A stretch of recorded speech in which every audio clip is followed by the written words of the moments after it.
अगर कोई मुझसे ज्यादा ताकतवर है तो सामने आए और मुझसे मुकाबला करे।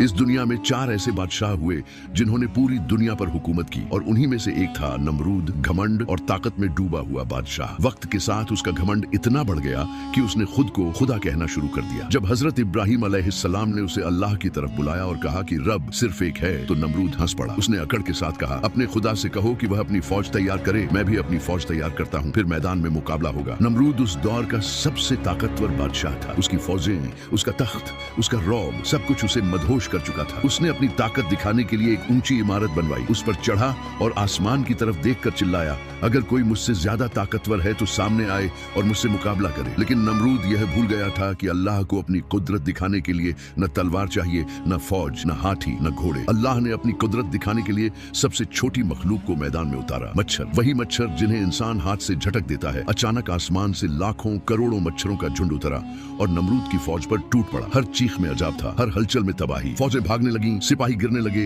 और नमरूद बस यह मंजर देखता रह गया। लेकिन अजब यही नहीं रुका। एक मच्छर, जिसे रिवायत में लंगड़ा मच्छर कहा गया है, नमरूद की नाक के रास्ते उसके दिमाग तक पहुंच गया। जैसे ही उसने उसके दिमाग में डंक मारा, खुद को खुदा कहने वाला नमरूद कीड़े की तरह तड़पने लगा। वह दर्द से चीखने लगा और अपने लोगों से कहने लगा, मेरे सर पर जूते मारो, शायद दर्द कम हो जाए। लोग उसके सर पर जूते मारते रहे और वही जूते उसे कुछ पल की राहत देते थे। यहाँ तक कि वह दिन आ गया जब उसका भेजा बाहर निकल आया और उस झूठे खुदा नमरूद का अंत हो गया। उसका तख्त मिट्टी में मिल गया, उसका ताज बेकार हो गया और नमरूद इतिहास की रेत में दफन हो गया।